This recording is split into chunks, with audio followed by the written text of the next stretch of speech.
Assalamu alaikum students. This is the second lecture of developmental biology and today we will discuss cell adhesion molecules.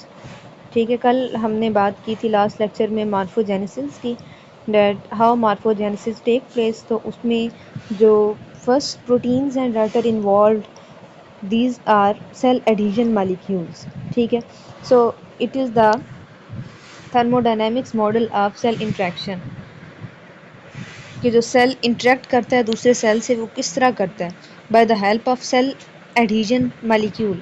Cell की surface पे कुछ molecules होते हैं जो उसको दूसरे सेल के साथ कनेक्ट करवाते हैं, कम्युनिकेट करवाते हैं। These cells are called cell adhesion molecules and in abbreviation we called as camps.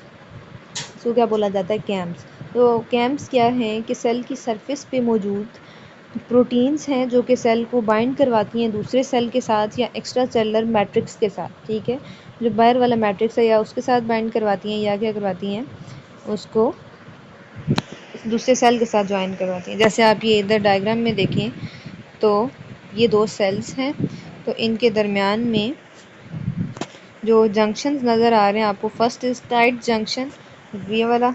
ठीक है, दूसरा कौन सा है?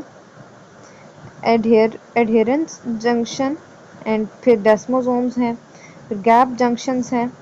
अच्छा, इन जंक्शंस के ना नाम है, ठीक है, वरना तो ये मालिक्यूल्स है ना, कैम्स की तो नेम है कि एडहेरेंट प्रोटीन होती है, इंटेग्रन होती है।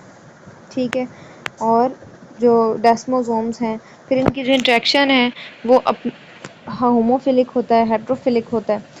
ठीक है, और इनके जंक्शंस के नेम होते हैं, टाइट जंक्शन है, ठीक है, डेस्मोसोम्स, गैप जंक्शंस हैं। ठीक है, गैप जंक्शंस में आपको नज़र आ रहा है इधर गैप है इन दोनों के दरमियान। जो लास्ट वाला है टाइट वाला, टाइटली लॉक्ड होता है। ठीक है, तो एडहेरेंस जो जंक्शन है उसके नेम से डेस्मोसोम्स। अच्छा, वन बाय वन हम इन जंक्शंस को और इन कैम्स को डिस्कस करेंगे कि कौन कौन सी कैम्स इन्वॉल्व हैं सेल एडिशन में।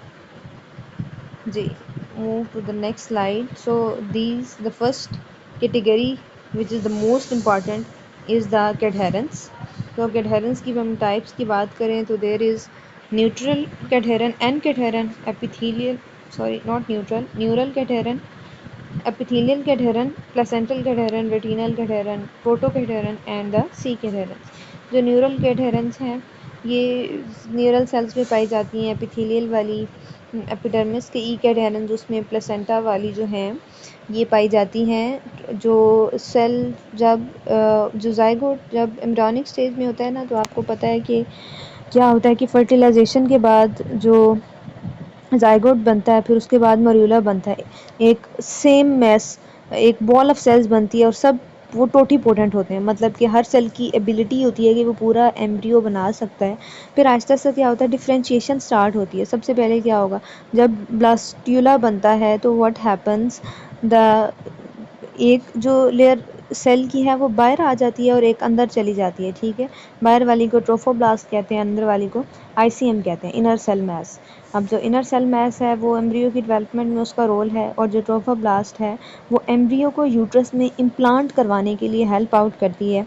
तो ये जो प्लेसेंटल कैडहेरेंस हैं ये ट्रोफोब्लास्ट के सेल्स में होते हैं। ये क्या करते हैं कि जो एम्ब्रियो है उसको, जो ब्लास्ट्यूला है उसको जाके ये इम्प्लांट करवाते हैं यूट्रस के अंदर।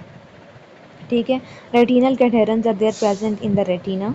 और जो प्रोटोकैडहेरेंस हैं इनका भी मल्टीपल फंक्शन है प्रोटोकैडहेरेंस का, और ज़्यादातर जो कैडहेरेंस हैं these work by the function of the calcium ions. और जो next category is the C कैडहेरेंस।